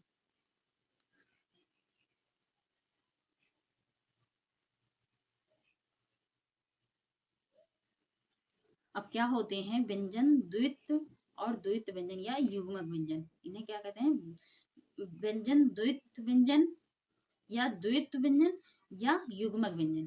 कौन से होते हैं, तो एक वर्ड का अपने ही वर्ड के साथ पुनः आना, एक वर्ड का अपने के साथ पुनः आना वो क्या कहलाता है, हमारा युग्मक व्यंजन कहलाता है। क्या, युग्मक व्यंजन कहलाता है। ठीक है, या युग्मक ध्वनिया भी कह सकते हैं। ठीक है, जैसे कच्चा, कच्चा, तो ये चा जो हमारा है, चा के बाद फिर से चा आया ना, तो वही कहा गया है कि एक वर्ड जो अपने साथ पुनः वही वर्ड लेकर आए तो क्या कहलाता है, हमारा वो युग्मक व्यंजन कहलाता है। ठीक है, जैसे सज्जन हुआ, जा के बाद फिर से जा आया, और का के बाद फिर से का आया। ठीक है, तो जो वर्ड अपने, कोई भी वर्ड हो जो अपने साथ पुनः पुनः फिर मतलब वही वर्ड ले आए तो वो क्या कहलाता है, वो युग्मक व्यंजन कहलाता है। ठीक है भैया, चलिए अब इसके आगे देखते हैं। अब हम देखेंगे संयुक्त ध्वनियां। तो संयुक्त ध्वनियां क्या होती हैं, जब दो या दो से अधिक व्यंजन ध्वनियों का परस्पर मिलन हो, तो परस्पर मिलन हो या एक स्वर के सहारे उनका उच्चारण हो। जब दो या दो से अधिक व्यंजन ध्वनियों का परस्पर मिलन हो या स्वर के सहारे उनका उच्चारण हो तो वो क्या कहलाते हैं, तो वो हमारे संयुक्त ध्वनियां कहलाते हैं। जैसे प्रारब्ध, क्या है, प्रारब्ध। कलांत, क्या है, कलांत। मलान, तो ये माँ जो है ये ला के सहारे उच्चारित हो रहा है। ना जो है ता के सहारे, का जो है ला के सहारे, और बा जो है वो धा के सहारे, और यहाँ जो इसमें रा है ये पा के सहारे उच्चारित हो रहे हैं। ठीक है, तो ये सब जो हमारे हैं ये संयुक्त स्वर कहलाते हैं। ठीक है,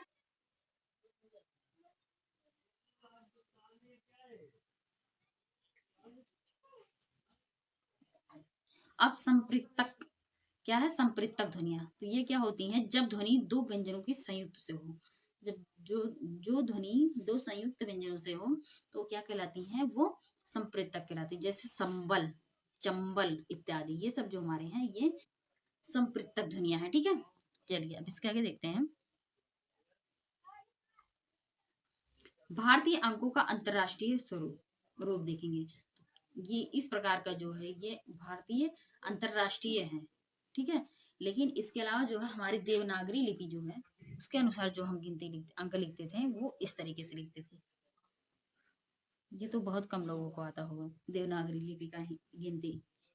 ये देवनागरी लिपि का जो अंक है वो बहुत लोगों, ये हमारा एक है, ये दो है, ये तीन है, ये चार है, ये पांच है, ये छह है, ये सात है, ये आठ है, ये नौ है, और ये जीरो है भैया। तो अगर हम मिला के अगर हमको 10 बनाना हो तो हम ऐसे बनाएंगे। ठीक है, कैसे बनाएंगे, ऐसे। ठीक है, तो ये हमारा क्या हो जाएगा, 10 हो जाएगा। ठीक है, कितना अच्छा अच्छा इसमें बनाया ना, दो, तीन, चार, पाँच, छ, ठीक है, सात, बढ़िया बढ़िया लग रहा है ना देवनागरी वाली, अच्छा है। तो ये सब हमारे क्या है, ऐसी लिपि जो हमारी है ये क्या है, ये जो लिपि हमारी क्या है, तो ये हमारी देवनागरी लिपि है। कैसी लिपि है भैया, देवनागरी लिपि है। ये देख लो भैया, देवनागरी कभी कभी देख के पूछ लिया ना तो फिर, तो ये हमारी देवनागरी लिपि है। ठीक भैया, इसके आगे,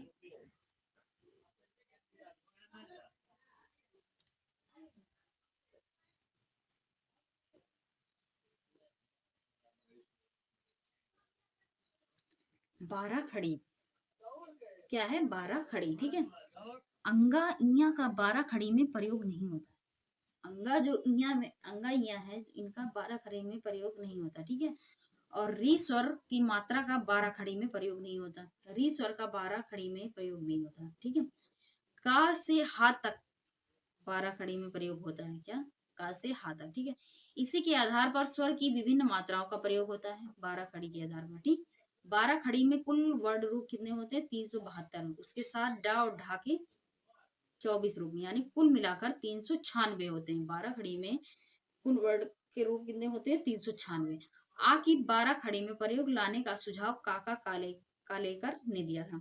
छोटा आ का जो मतलब बारह खड़ी में अगर प्रयोग में लाने का उपयोग मतलब सुझाव किसने दिया था? तो वो काका कालेकर ने दिया था। किसने? कालेलकर ने। किसने? कालेलकर ने, ठीक है। अक्षर, अक्षर क्या है? वर्ड क्या है? इसमें भिन्नता हम देख लेते हैं।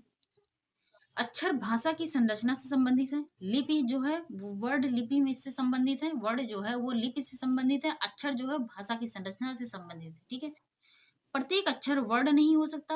वर्ड अक्षर हो सकते हैं, लेकिन प्रत्येक वर्ड अक्षर नहीं हो सकते, ठीक है। सॉरी, वर्ड अक्षर हो सकते हैं, लेकिन अक्षर वर्ड नहीं हो सकते। क्या? अक्षर जो वर्ड नहीं हो सकते, लेकिन वर्ड अक्षर हो सकते हैं, ठीक है।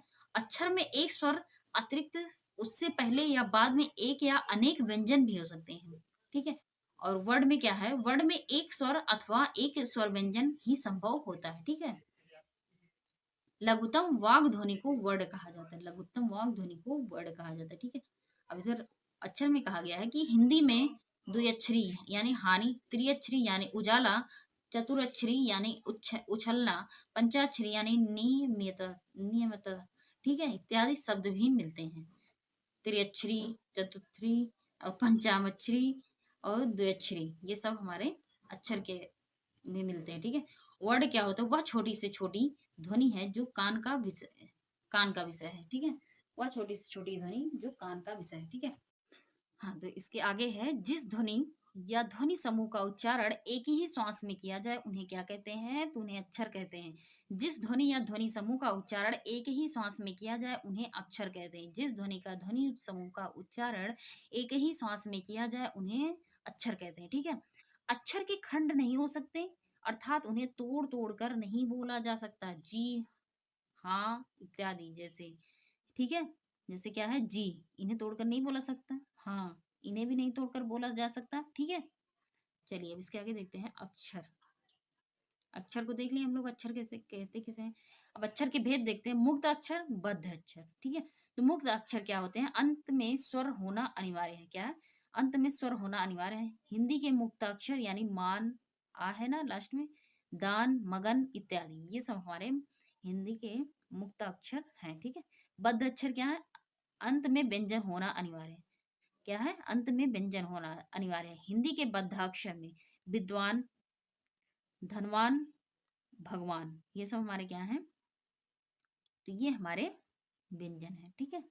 ओ सॉरी, बद्ध अक्षर है। क्या है? बद्ध अक्षर। ध्वनि, ध्वनि क्या होती है? ध्वनि का लिखित रूप क्या कहलाता है? वर्ड कहलाता है। ये क्वेश्चन पूछा जाता है, ध्वनि का लिखित रूप क्या कहलाता है? वर्ड कहलाता है। ध्वनि का लिखित रूप क्या कहलाता है? वर्ड कहलाता है, ठीक है। ये शब्दों की आधारशिला होती है। ध्वनि बोलने तथा सुनने का मुख्य विषय है, जबकि अक्षर वर्ण लिखने और पढ़ने का विषय है। ध्वनि क्या है? बोलने और सुनने का विषय है। अक्षर क्या है? लिखने और पढ़ने का विषय है, ठीक है। मूल ध्वनिया वर्ण अक्षर है। मूल ध्वनिया क्या है? वर्ण और अक्षर है, ठीक है। ध्वनि मुख्य ध्वनि मनुष्य की वागिंगियों द्वारा व्यक्त होती, क्या है? वागिंगियों के द्वारा व्यक्त होती है, ठीक है।